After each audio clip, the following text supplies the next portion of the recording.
Chapter 20. Don't stay there. Word spread quickly. Natalie could hear the quiet voices in the hall. Eve came to give her a hug, and Serena stopped by the door to say she was sorry.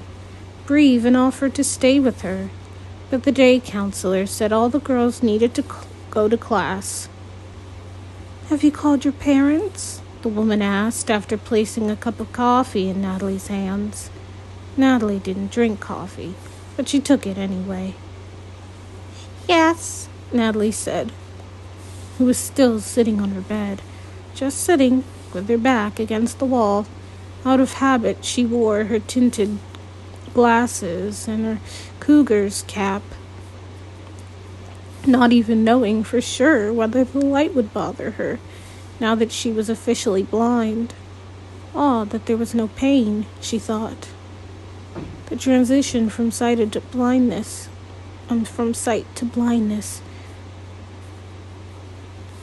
would be mentally and emotionally wrenching, but the pure physical fact of it had been silent and painless. "You talked with them? Your parents?" The question was repeated. Natalie nodded, numbly. The counselor stood for a moment. She was close to the bed and smelled faintly of perspiration and flowery cologne. Is there anything else I can do?" she asked. Natalie shook her head. "Well, here's a muffin for you too, hun. It's there on a napkin to your right." Thank you, Natalie mumbled. For some reason, she had a flashback to the school's Halloween party, how one of the refreshments set out was a tray of Halloween eyes rounds of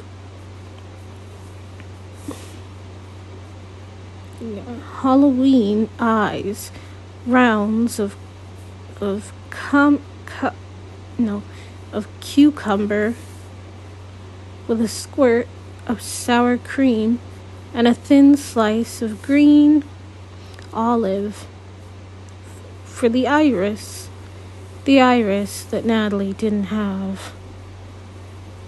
"I know Miss Karen is on her way over to see you." Natalie didn't say anything, just leaned forward to set the coffee on the corner of her desk.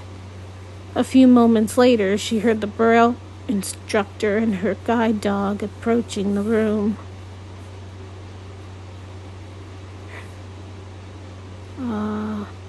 Herky's dog tags jingled, and his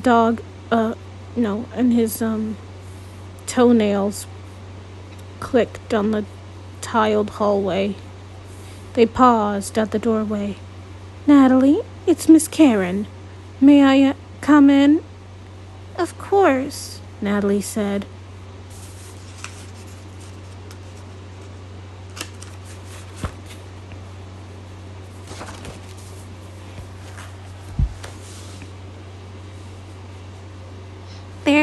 There's a chair at my desk, Miss Karen. When you come in, it's to your right." "Thank you," Miss Karen said. She sat, and Natalie could hear Herky plop down on the floor beside her. She didn't have to see the dog to know that he rested his head on his paws, eyes alert. "You know that I went through this myself when I was 15 years old," Miss Karen said to Natalie. "Yes, you told me," Natalie said, feeling as if her comments were on automatic pilot, which this morning nothing Miss Karen could say was going to make her feel any better. Nothing anybody could say would make it better. "A lot of people will tell you how sorry they are that you've lost your sight, Natalie. I am one of them. It's an enormous loss. There's no time. Oh, there's no question. You know how much I'd like to see that digital display on my bread maker. The corners of Natalie's mouth lifted slightly. But I am going to get a little emotional about it, Miss Karen went on. There is one thing that I want to tell you. And I hope that you'll think about it. And it's this: acknowledge the loss. But don't stay there.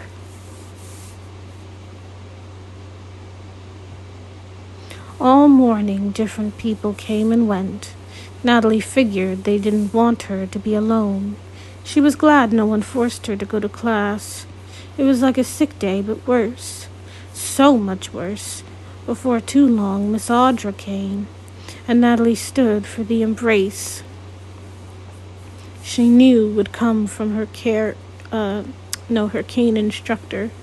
When Natalie hugged her, she felt the long braid on Miss Audra's back. I'm going to take you to see the school's doctor. On call, she said. Dr. Leanders said she would stop by this morning. Why? Natalie said. What can she do?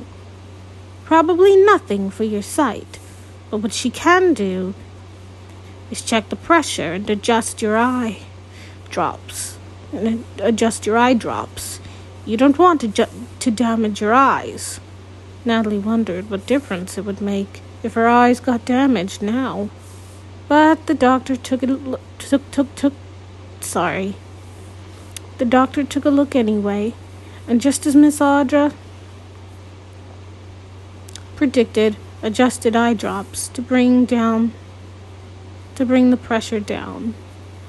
She did not give Natalie hope that things would change. I'm sorry, she said when the exam was over.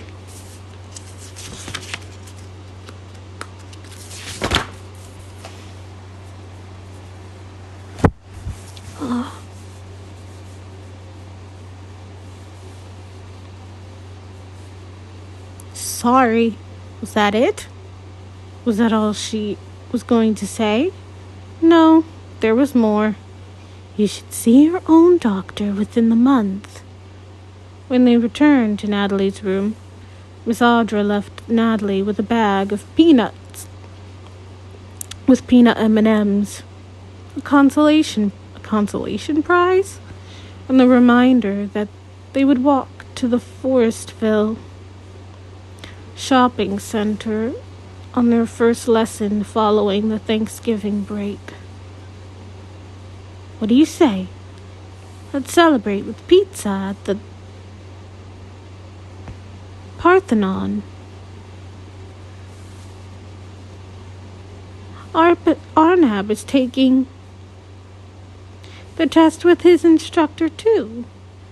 We can meet at the restaurant and eat together. Did Natalie ever respond? She couldn't even remember. Midway through the afternoon, Natalie heard familiar voices in the hall. Her parents. Why hadn't someone told her they were coming? She rose quickly and walked part way across the room, opening her arms and letting her mother rush into them. Her father embraced her too, and for a moment the three of them stood clinging to one another, just knowing they had left the farm and made whatever enormous arrangement they had to make for the goats. Then driven 5 hours to get to the school made Natalie cry all over again. We've come to take you home, her father said. If that's what you want, her mother quickly added. We can pick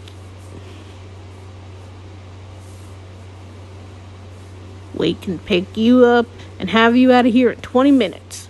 her father said. It caught Natalie off guard. She sniffed and wiped at her cheeks.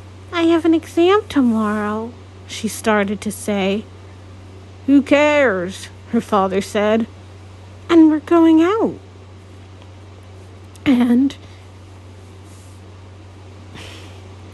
we're going for Sundays because it's Serena's birthday. Her father grunted. It's Natalie's decision.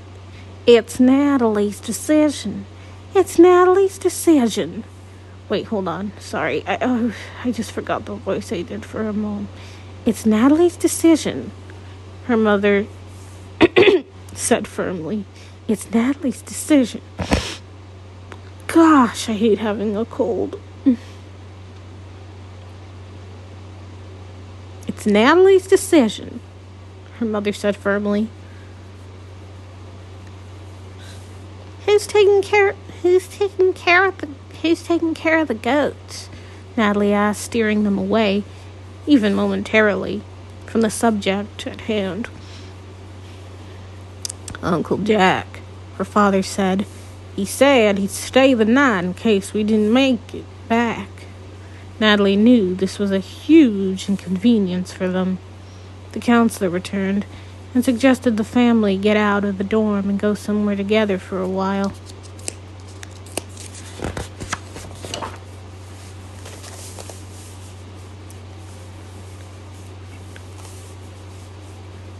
We don't know Baltimore, Natalie's mother said. What do you suggest? Oh gosh, well, you could go down into Inner Harbor. All kinds of things there. Paddle boats, restaurants, gift shops, the aquarium. There's even a council. Oh no, there's even a carousel to ride up to the science center. What a waste of time and energy, Natalie thought, if she couldn't see. Oh, sorry, I did the wrong voice. Oh, gosh. Well, you could go down into the Inner Harbor. All kinds of things there. Paddle boats, restaurants, gift shops, the aquarium. There's even a carousel to ride up into the science center. What a waste of time and energy, Natalie thought. If she couldn't see, why would she want to ride a carousel? Why would she want to ride around in a paddle boat or go up and down in a circle on a wooden horse? If she couldn't see the fish, why would she want to go to the aquarium? I think it's a great idea, her mother said, surprising Natalie. Let's get directions and go. Instead, they got lost. A gas station attendant in a place called White Marsh gave them new directions, but Natalie could feel the frustration growing. They weren't talking about anything, least of all Natalie's blindness. It was almost as if they had been driving to avoid it. Plus, it was hot in the car. Plus, she couldn't see anything. Can't we just stop somewhere? Natalie pleaded. Sure, of course we could. How about an early dinner? Her mother suggested. We never did have lunch, did we, Frank? They stopped at a diner. Home-cooked food, Natalie's mother read from an outdoor sign. Natalie didn't have much of an appetite, but again, that wasn't really the point. She held her mother's arm, but used her cane too, to make her way into the diner and slide inside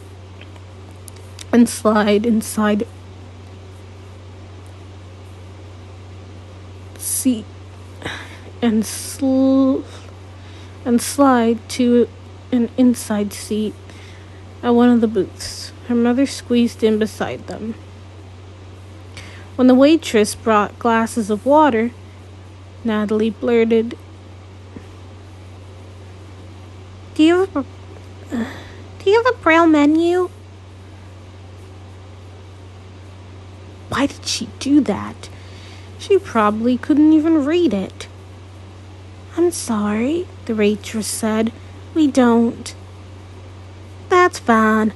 That's fine. Her mother rushed to reassure everyone. I can just read everything to her. She had probably embarrassed her parents, Natalie thought, especially her father, who had grown so quiet. You'd have to finally accept the fact that she couldn't see now, wouldn't he? Her poor father. Tears sprang into her eyes. Natalie felt herself shrinking back into the booth. Her mother began reading from the menu. They serve breakfast all day, Nat. There's French toast, pancakes, omelets. An omelet, Natalie said to stop her. A cheese omelet. Okay. The waitress returned to take orders, but Natalie's mother still needed a second. So Natalie's dad ordered first. I'll try your liver and onions, he said. Comes with mashed potatoes, right? Natalie's mother ordered a BLT. And what about her? The waitress asked. What will she have? What? Was she a child now? Now that she was blind? Miss Karen's words echoed in her head. Don't stay there. Natalie knew she should sit up and assert herself by placing her own order. But she remained there.